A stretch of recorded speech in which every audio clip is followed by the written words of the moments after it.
The morning felt ordinary in the way dangerous mornings often do. Quiet enough to lull you into believing nothing could go wrong. The sky was pale blue, the kind that promised heat later, and the gravel road outside our house lay empty except for the dust drifting lazily in the breeze. A property sat just beyond the edge of Briarwood Estates, a pristine HOA neighborhood obsessed with trimmed hedges, uniform mailboxes, and the illusion of control. For years, they had treated the invisible boundary between us like a personal insult, as if land itself offended them by refusing to submit to their bylaws.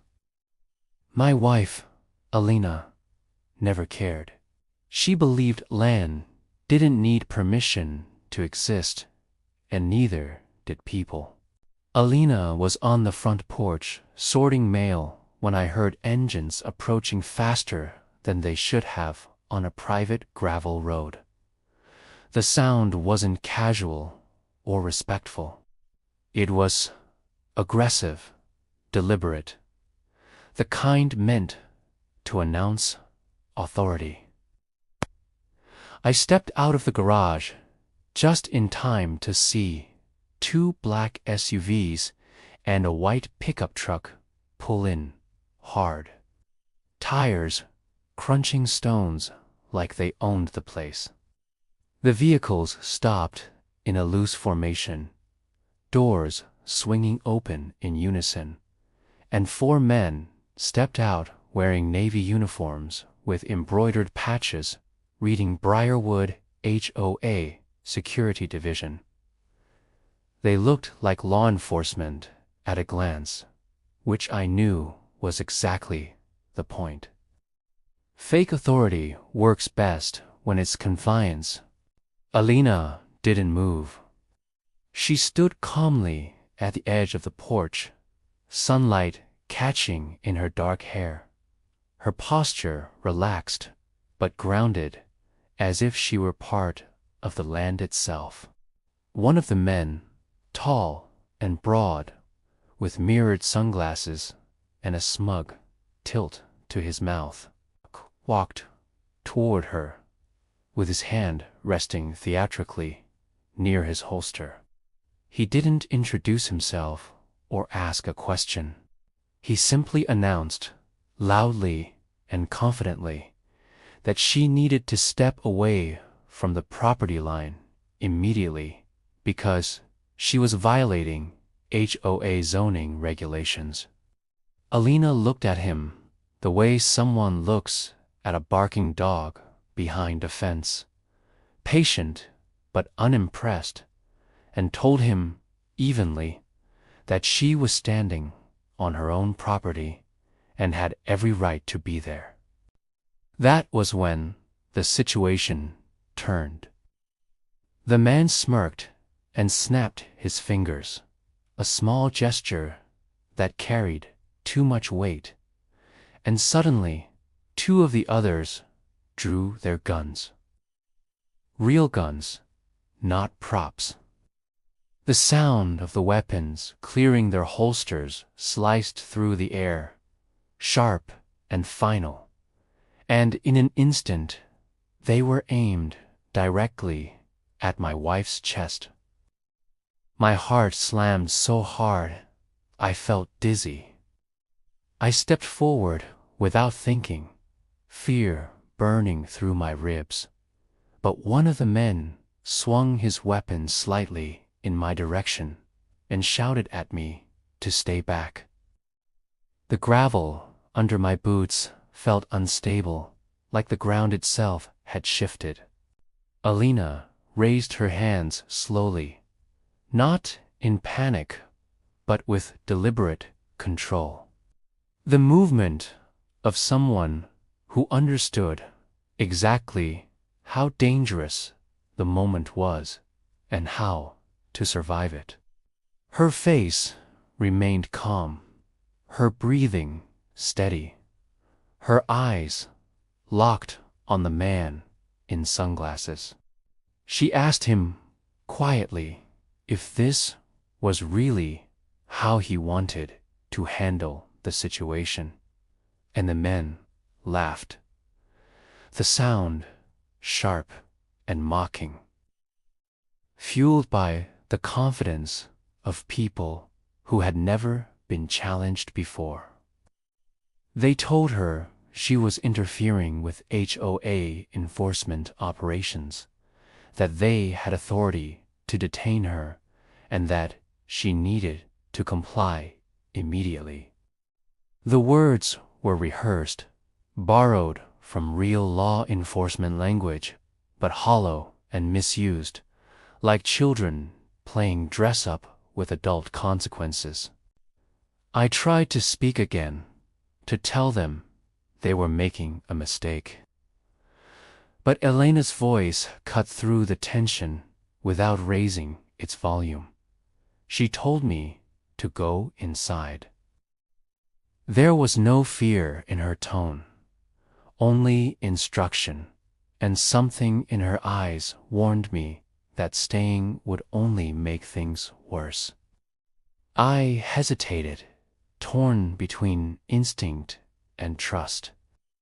Before backing toward the open door, every step feeling like betrayal, even though I knew she wouldn't give the order unless she had a reason. From the threshold, I watched as the leader stepped closer to her, gun still raised, telling her she was being detained for failure to comply. Alina asked him what lawful order she had failed to follow, and his sneer deepened as he told her he didn't need to explain himself. That was the moment her expression changed, just slightly, the calm sharpening into something colder and far more dangerous. She told them to lower their weapons before they did something they couldn't undo. The men laughed again, louder this time, mocking her audacity, asking who she thought she was to give them orders. Alina told them evenly that they were committing aggravated assault and impersonating law enforcement officers, and that every second they kept their guns trained on her made their situation worse. When she lowered her hands and reached toward the inside pocket of her jacket, every weapon snapped upward again, fingers tightening on triggers, voices shouting at her to freeze. She stopped immediately and told them she was reaching for her badge, her wallet, inside pocket, nothing else. The leader hesitated, uncertainty flickering behind the sunglasses, but his pride pushed him forward, and he told her to do it. Alina moved slowly, deliberately, pulling out a leather wallet and flipping it open with practiced ease. The gold star caught the sunlight, bright and unmistakable, and the words stamped beneath it seemed to suck all the sound out of the air. County Sheriff. For a heartbeat, no one spoke, no one breathed. One of them muttered that badges could be faked, that it didn't prove anything, but the tremor in his voice betrayed him. Alina met his gaze and told him calmly that if he believed that, he should radio it in immediately. Hands shaking, one of the men lifted his radio and asked dispatch to verify a badge number, his voice cracking as Alina recited it from memory without hesitation. The response came back clear and unforgiving, confirming her identity and asking why the sheriff's badge was being verified in the first place. The guns came down slowly, awkwardly, as if gravity had suddenly increased. One of the men stepped backward and nearly fell. Another stared at the ground as though hoping it might swallow him whole. Alina took a step forward, her presence suddenly filling the space they had tried to dominate moments earlier, and informed them that they had pointed firearms at a lawful citizen on her own property without jurisdiction, probable cause, or authority. She told them they were trespassing, impersonating officers, and had committed multiple felonies. Her voice calm but absolute, each word landing like a hammer. She ordered them to put their hands behind their backs. They hesitated, frozen between disbelief and fear, until she repeated the command, sharper this time. Slowly, humiliatingly, they complied, fingers lacing behind their heads, as the reality of what they had done settled in. When real county deputies arrived minutes later, the contrast was stark. There was no posturing, no shouting, just swift, professional action. The HOA security men were disarmed, cuffed, and seated on the gravel road they had stormed onto so confidently. The president of the Briarwood HOA arrived shortly after, red-faced and frantic, shouting about misunderstandings and overreach, insisting this would all be cleared up once lawyers got involved. Alina listened without interrupting, then handed him a printed survey map showing the legal boundary he had ignored for years.